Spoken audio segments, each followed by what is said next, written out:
아버지, 좋은 아침을 주심을 감사합니다. 이 아침 시간을 통하여 하나님 앞에 기도로 나아갑니다. 우리에게 말씀하여 주시고 또 우리는 듣고 따르며 기도의 자리로 나아가게 하옵소서. 예수님 이름으로 기도드립니다. 아멘. 찬송가 320장 하나님께 찬양드립니다. 찬송가 320장입니다. 나의 죄를 정케 하사 주의 일꾼 삼으신 구세주의 넓은 사랑 항상 찬송합니다.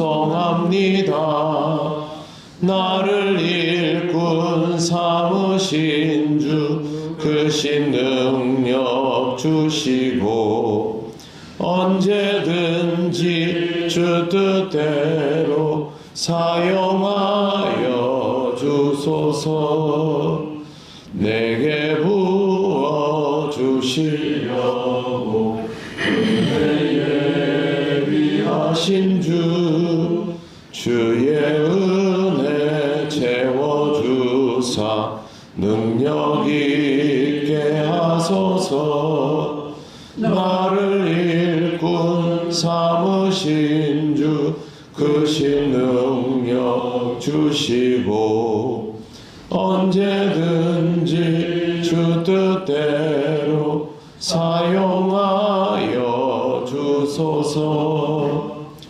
죄의 짐을 풀어주신 주의 능력 크도다. 나를 피로 사신 예수 내 맘속에 오소서. 나를 일꾼 삼으신 주 크신 능력 주시고 언제든지 주 뜻대로 사용하여 주소서. 주여 내게 성령으로 충만하게 채우사 생명수가 강물처럼 흐르게 하옵소서.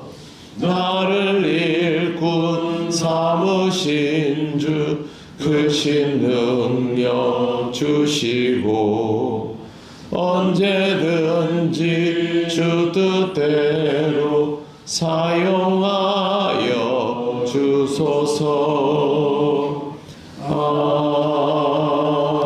아멘.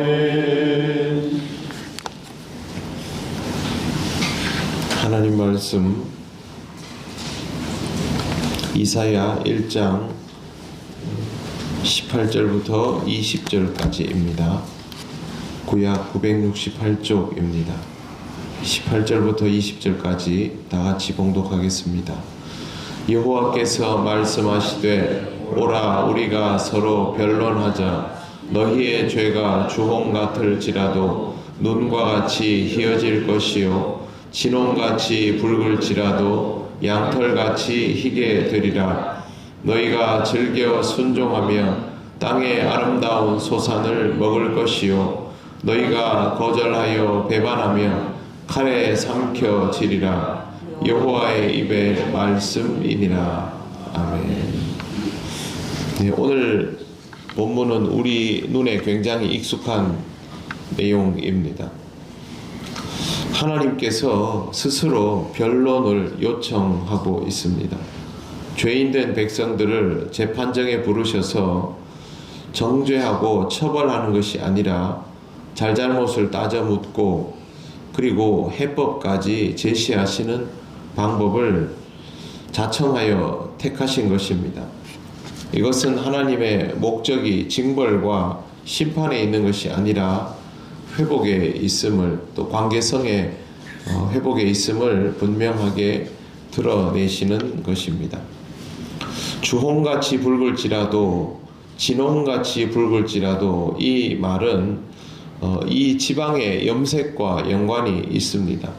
주홍과 진홍은 붉은 벌레나 식물 뿌리에서 채취한 염료에서 나오는 색깔로 한번 베이면 빠지지 않는 특징을 가지고 있습니다. 현대인들이 사실 이 추운 날씨일 때 검은색 옷을 좀 입지만 대부분 사람들이 밝은색, 흰색, 뭐 특별히 다른 염료가 들어가지 않은 그런 색 옷들을 선호해 입습니다. 그 상태에서 붉은색이 들어가면 웬만해서는 이 색깔을 지울 수 없지요. 그래서 그 색깔이 익숙한 사람들에게 주홍같이 붉을지라도 뭐 이런 표현을 사용하는 것입니다. 주홍과 진홍은 아주 죄가 많고 또 죄가 더 많고 그런 의미로 해석할 수 있는데, 그렇다 할지라도 씻어주신다, 깨끗하게 하신다라는 의미가 여기에 들어 있습니다. 죄를 분명하게 말씀하십니다. 주홍같이 진홍같이, 그리고 양털같이 희게도 말씀하십니다. 그러니까 죄가 있음을 확실하게 인지시키시고 그 죄를 확실하게 도말하여 주시는데, 그것을 우리가 그렇게 해달라고 요청하는 것이 아니라 우리가 주홍 같은 죄로, 진홍 같은 죄로 그렇게 이 세상에서 허덕이며 살아가면서도 깨닫지 못하고 있을 때에 하나님께서 우리를 부르셔서 변론하자라고 말씀하여 주시는 것입니다. 뿐만 아니라 이것은 완전히 깨끗하여지는 것을 의미합니다. 물이 더러워지면 뭔가 조금 넣어서 깨끗하게 하고, 더러워지면 조금 넣어서 깨끗하게 하고, 그러면 그 물은 또 더러워지겠죠. 그게 아니라 완전히 깨끗하게입니다. 서울의 청계천이 지금은 외국인들이 막 와서 관광하고 맑은 시내가 흐르는 이런 풍경을 도심 한가운데에서 어떻게 볼 수 있을까 굉장히 놀라워합니다. 사실 청계천은요, 서울 사람들도 다 인정하는 제일 더러운 물이었습니다. 처음에 이걸 바꾸려고 할 때 말도 안 된다고 얘기를 했는데 지금은 깨끗한 상태가 되어 있습니다. 이유는 다른 데 있지 않습니다. 그 더러운 물들을 다 흘려보내고 그 다음부터는 더러운 물이 거기 들어가지 않도록 이 조치를 다 취해 놓았기 때문이죠. 한강에 있는 물을 다시 정화시켜서 2급수 이상의 상태를 만들어서 지금은 청계천으로 계속 흘려보냅니다. 생활하수가 예전처럼 들어간다면 아무리 거기에다가 약 처리를 한들 무슨 소용이 있습니까? 깨끗해지지 않죠. 이제는 생활하수가 그리로 들어가지 않습니다. 청계천을 빠져나온 물이 다시 한강으로 돌아가겠죠. 더러워지지 않으려면 완전히 깨끗할 수 있는, 그리고 더러운 것이 들어가지 않도록 하는 작업이 필요합니다. 하나님이 우리를 눈과 같이 희게 하실 것이다 라는 말은 한번 하얗게 해준다는 것이 아니라 이후에도 때가 들어가지 않도록 하나님께서 함께하여 우리를 영으로 인도하신다는 의미까지 다 포함하고 있습니다. 내가 이제 살려놨으니까 알아서 해라 아니라 하나님이 늘 간섭하시고 개입하시는 것이죠. 그래서 하나님이 요구하시는 것이 순종입니다. 19절 말씀 보십시오. 너희가 즐겨 순종하면 땅의 아름다운 소산을 먹을 것이요. 순종에는 하나님이 반드시 복을 약속하셨습니다. 뭔가 보상이 있다는 것이죠. 순종하면 보상이 있을 것이다. 이 말씀은 우리 그리스도인들이 너무너무 자주 들어서 외우다시피 하는 내용입니다. 과연 어떻게 하는 게 순종일까요? 그걸 모르면 할 수가 없죠. 순종은 하나님께서 명령하시는 것, 또 하나님께서 여러 경로를 통하여 요청하시는 것, 그걸 받아들이는 것이 순종입니다. 성경에 있는 내용을 우리가 언제 거역하려고 하겠습니까? 거역하지 않습니다. 그러나 하나님은 성경에 있는 내용을 성경을 통해서만 말씀하시지 않고 다양한 경로와 방법을 통하여 말씀하십니다. 이번 주 월요일, 화요일에 제 신학교 동기들이 여기 와서 같이 시간을 보냈습니다. 우리들 나름대로는 수양회를 가졌습니다. 우리 교회에 와서 우리 교회도 다 둘러보고, 특히 여러분들이 매일매일 전도하는 것에 아주 관심을 가지고 저에게 많은 질문을 하고, 또 우리 교회 이야기를 하는 시간을 가졌습니다. 굉장히 많이 부러워하더라고요.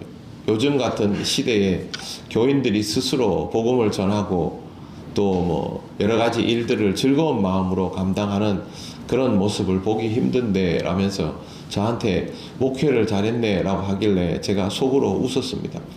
목회를 잘한 건 전혀 아니고 그냥 이렇게 나름대로 뭔가를 하려고 하다 보니 여기까지 오게 되었고, 제가 하나님 은혜로 여러분들 덕에 친구들한테 이런 말도 듣는구나 라는 생각을 했는데, 제가 그동안 뭘 했을까 라는 생각을 해봤습니다. 한 게 딱 한 가지 있었습니다.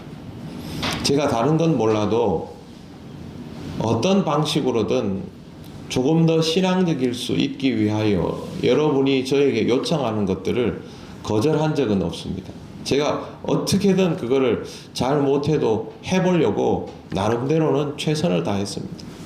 저는 그게 하나님 앞에 제가 할 수 있는 순종이라고 생각합니다. 물론 그럼에도 불구하고 잘 안 된 것들도 많고, 그걸 하면서 야, 내가 이게 참 부족하구나 라는 생각을 한 것들도 참 많습니다. 그런데 거부하지는 않았습니다.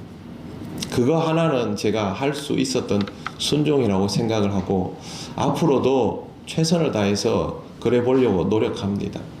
여러분의 경우도 크게 다르지 않을 겁니다. 하나님께서 여러분에게 아주 다양한 경로로 신앙적일 수 있는 걸 요청하시겠지요. 어떤 건 받아들이고 싶고 어떤 건 받아들이고 싶지 않고, 아마 그게 저처럼 여러분의 마음에도 다 있을 것입니다. 그때에 내가 이것을 통하여 조금이라도 더 신앙적일 수 있다면 받아들여보자, 감당해보자, 노력해보자. 저는 그게 순종이라고 생각합니다. 그러면 하나님은 그 경로를 통하여 우리에게 은혜를 주시고 복을 주십니다. 저는 항상 지난 10여 년 전, 또 15년 전에 우리 교회를 떠올려 봅니다. 김장을 하려고 하면 사람들이 잘 모이지 않아서 김장을 해야 되나 말아야 되나 고민했던 시절이 우리에게도 있었습니다. 근데 지금 우리는 그런 거 고민하지 않지요.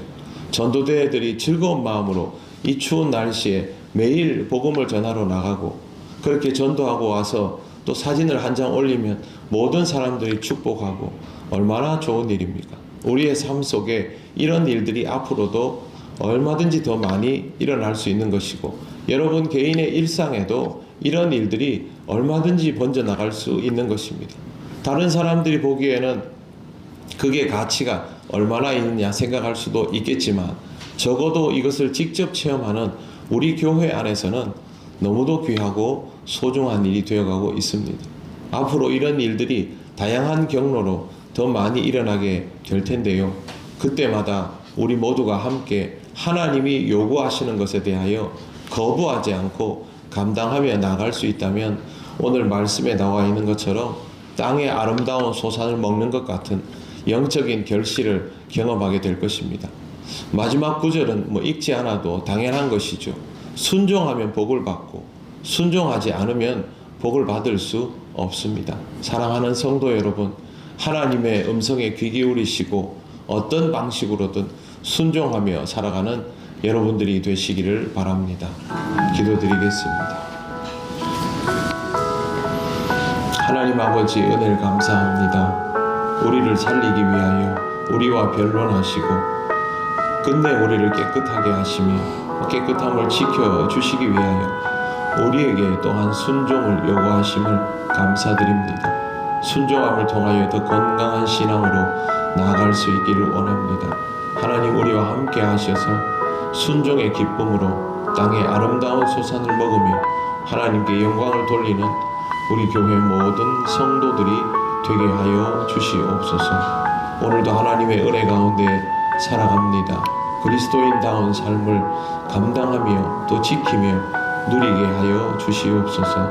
예수님 이름으로 기도드립니다. 아멘. 하늘에 계신 우리 아버지, 아버지의 이름을 거룩하게 하시며 아버지의 나라가 오게 하시며 아버지의 뜻이 하늘에서와 같이 땅에서도 이루어지게 하소서.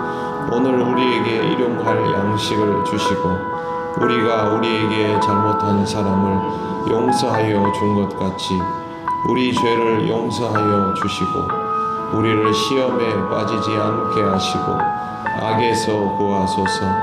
나라와 권능과 영광이 영원히 아버지의 것입니다.